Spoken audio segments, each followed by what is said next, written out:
আমরা অনেকেই জানি না ইমোর যে রিংটোন রয়েছে এটা কিভাবে চেঞ্জ করতে হয়। আজকের এই ছোট ভিডিওতে আমি আপনাদেরকে দেখিয়ে দিব যে আপনারা ইমো ইউজ করে থাকেন, তো এই ইমোর যে রিংটোন রয়েছে, কল দিলে যে রিংটোন বাজে, এটা আপনারা চাইলে চেঞ্জ করতে পারবেন। তো চলুন আমি আপনাদেরকে দেখিয়ে দিই। আপনাদেরকে রিকোয়েস্ট করব এই ভিডিওতে সুন্দর করে একটি লাইক করবেন, এটা কমেন্ট করবেন।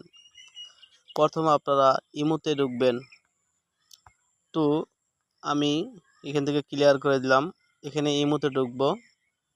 ইমোতে ঢোকার পরে আপনারা যে কাজটি করবেন, ইমোর প্রোফাইলে একটি টাচ করবেন। তারপর এখানে আছে সেটিংস, এই সেটিংসে একটি টাচ করে দিবেন। ইমোর সেটিংসে টাচ করার পর আপনারা এখানে দেখবেন যে উপরে আছে নোটিফিকেশন, এখানে আপনারা একটি টাচ করবেন। এখানে একটি টাচ করার পর আপনারা দেখবেন এই যে দেখেন এখানে আছে কলস নামে একটা অপশন আছে, এখানে একটি টাচ করবেন। তবে আপনাদের মনে রাখতে হবে কলার টোন আর ইমোর রিংটোন এই দুটা কিন্তু আলাদা, ঠিক আছে? এই দুইটা কিন্তু দুই জায়গায় যেয়ে সেট করতে হয়। তো এখানে আপনারা দেখতে পারবেন এই যে রিংটোন লেখা আছে, আপনার এই যে রিংটোন, এখানে আপনারা টাচ করবেন।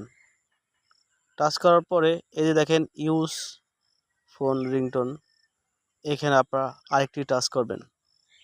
তারপর এখানে দেখেন অনেকগুলো রিংটোন দেওয়া আছে, এগুলো হইলো আপনি যেটা সেট করেন এইটাই বাজবে যদি আপনাকে কেউ কল দেয়, ঠিক আছে? সবার উপরে আছে এটা।